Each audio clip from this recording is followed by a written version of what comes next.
Ladies and gentlemen, theater patrons, lovers of the cinema. Each year since the 1920s, we in Hollywood have seen various annual prizes, awards, and honors or movies have been in existence since before the 1920s. What of the actors, actresses, and directors of the early days? What recognition has been bestowed upon them? Are they to be forever forgotten? Well, fortunately, there was a man, the brilliant motion picture critic J. Waldo McAdamy, inventor of the double feature and a constant moviegoer. Until his untimely passing, he fell into a ticket chopper. Fortunately, J. Waldo McAdamy did not forget. In his will, he established the McAdamy Awards, or Waldos, for the outstanding performances and pictures of yesteryear. And now, it becomes my privilege and my pleasure to present these Waldos for the year 1910.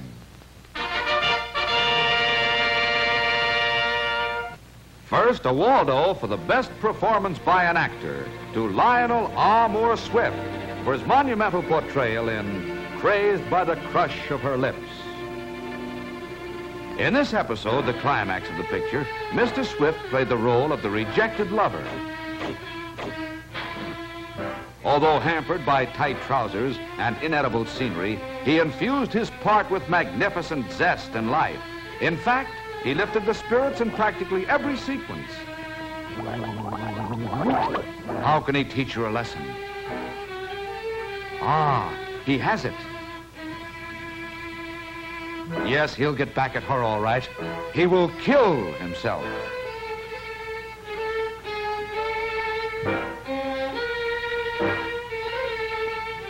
Just an average man caught in the rat race of a typical romance.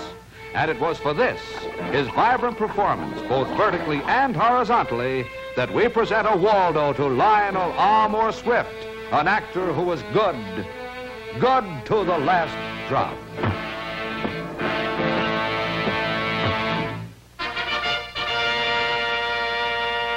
For the best performance by an actress, a Waldo to Ingrid La Jolla for her marvelous make-believe in A Mad Mother's Revenge. One of the screen's real emotional actresses, Miss La Jolla, abandoned here by an unworthy spouse, was given ample opportunity to display not only her capabilities as a tragedienne, but also as a fast-starting back, operating from a single wing formation.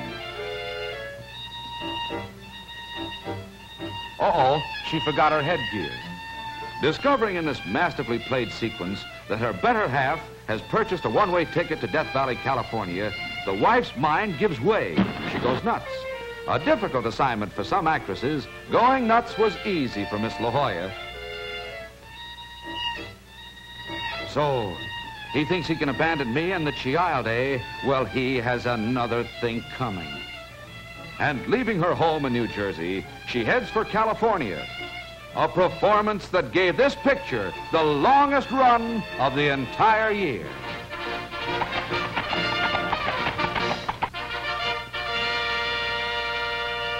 For the best direction, a McAdamy Award to B.O. McAspirin for his epic of Men in Battle, When Blue Meets Gray. With this lavish historical production that begins on a note of homely sentiment and reaches its climax in a reenactment of the terrible Battle of Fallen Arches, B.O. McAspirin proved himself the year's most versatile director. Great masses of men locked in mortal combat, scenes that brought home to audiences everywhere the horror of this sort of picture.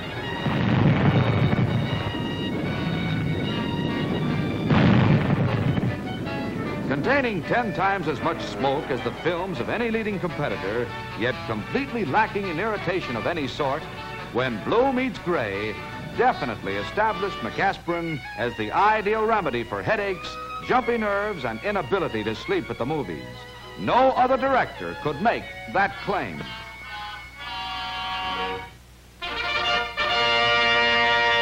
And now, the best foreign picture of the year. a Waldo to Kiss the Borscht Goodbye, produced by the Siberian Art Players. This importation introduced to American audiences the matinee idol of Moscow, Clark Kozatsky, in the difficult role of a wealthy anarchist. His philosophy is down with everything, including vodka. Produced under the personal supervision of the wife of the Siberian Commissar, there she is at the window at the left, Kiss the Borscht Goodbye was noteworthy not only for its drama, but for its lovely dance sequences.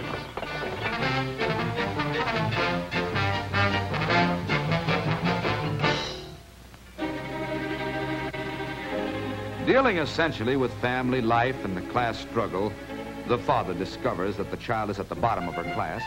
This unusual film symbolizes the rise and fall of the bourgeois system.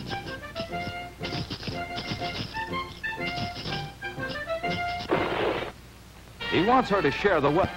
She don't wanna. Then, another thrilling ballet number.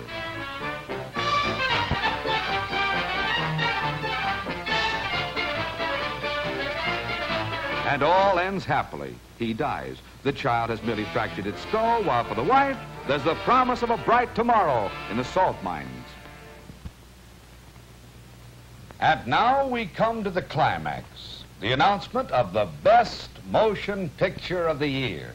I now give you the Academy Award picture for the year 1910, The Curse of Fate.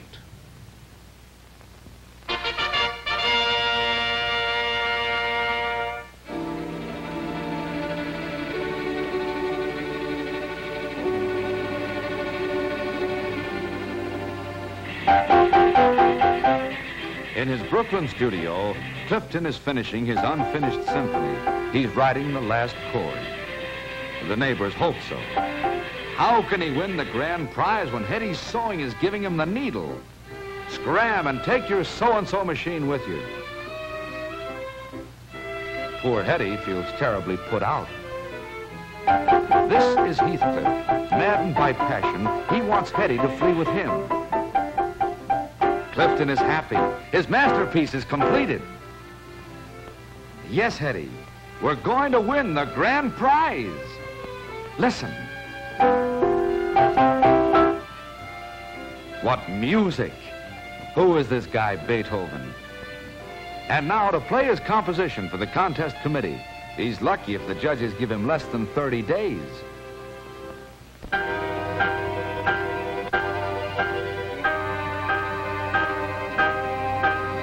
Clifton is a broken man.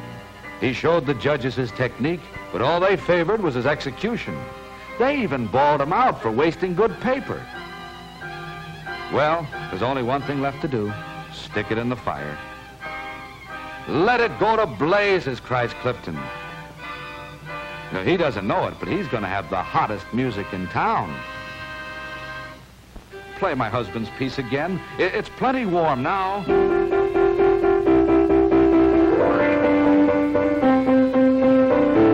Is that a honey? Boy, oh boy, oh boy.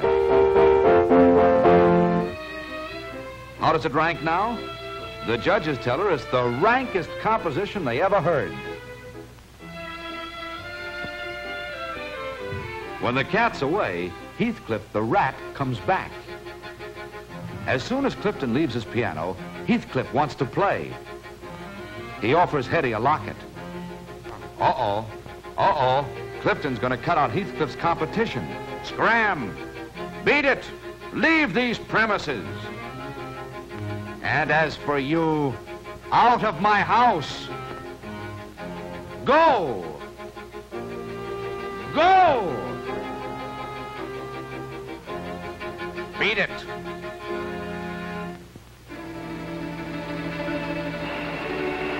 Clifton, now a successful conductor, seeks out the one he has wronged.